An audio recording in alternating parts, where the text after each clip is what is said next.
रात के करीब 12 बजे थे। पूरा घर सो चुका था, लेकिन तभी चलने की आवाज आने लगी।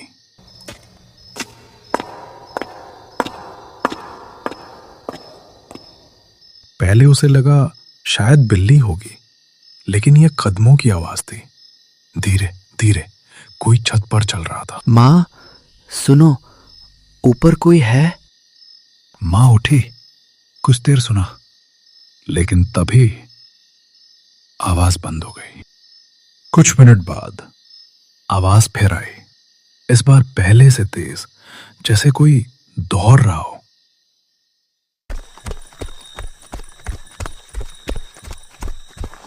उसने हिम्मत करके बाहर देखा, लेकिन बाहर कोई नहीं था।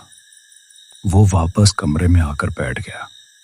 उसे लगा शायद उसका वहम था, लेकिन तभी उसके कान के पास किसी ने धीरे से कहा, मैं ऊपर नहीं, तेरे पीछे हूँ। रवि की आंखों से नींद पूरी तरह गायब हो चुकी थी। उसने कमरे की घड़ी की तरफ देखा। रात का 1 बज चुका था, लेकिन छत पर होने वाली आवाज अब भी उसके कानों में गूंज रही थी। उसने तय किया, आज सच जानकर रहेगा। रवि ने धीरे से मसाल उठाया, कमरे का दरवाजा खोला और छत पर जाने वाली सीढ़ियों की तरफ बढ़ने लगा। उसका हर कदम भारी हो चुका था।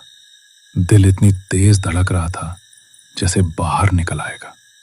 जैसे ही रवि ने पहला कदम सीढ़ी पर रखा, ऊपर फिर वही आवाज आई, ठक ठक ठक। लेकिन इस बार ऐसा लग रहा था जैसे कोई छत पर नहीं, सीढ़ियों के ठीक ऊपर खड़ा हो और उसका इंतजार कर रहा हो। रवि ने मसाल ऊपर की, लेकिन अचानक मसाल बार बार झपकी और बुझ गई। अब चारों तरफ सिर्फ अंधेरा था, इतना गहरा कि अपने हाथ भी नहीं दिख रहे थे। तभी रवि को महसूस हुआ उसके सामने कोई है, क्योंकि उसे किसी की सांसों की आवाज सुनाई दे रही थी, धीमी, भारी और बिल्कुल उसके सामने। रवि डर के मारे सीढ़ियों से भागकर नीचे आ गया। उसने दरवाजा बंद किया और बिस्तर पर बैठ गया। उसके हाथ कांप रहे थे। कुछ ही पल बाद छत से मिट्टी गिरने लगी, जैसे कोई ऊपर नंगे पैरों से चल रहा हो और उसकी एड़ियां छत पर घिस रही हों। तभी किसी ने रवि का नाम लिया। रवि। कमरे का दरवाजा अपने आप खुलने लगा। बाहर गहरा अंधेरा था, लेकिन उसी अंधेरे में 2 चमकती आंखें दिखाई दे रही। रवि हिल भी नहीं पा रहा था। वो आंखें धीरे धीरे उसकी तरफ बढ़ रही थी और तभी उसी आवाज ने फिर कहा, कई रातों से मैं छत पर नहीं चल रहा था।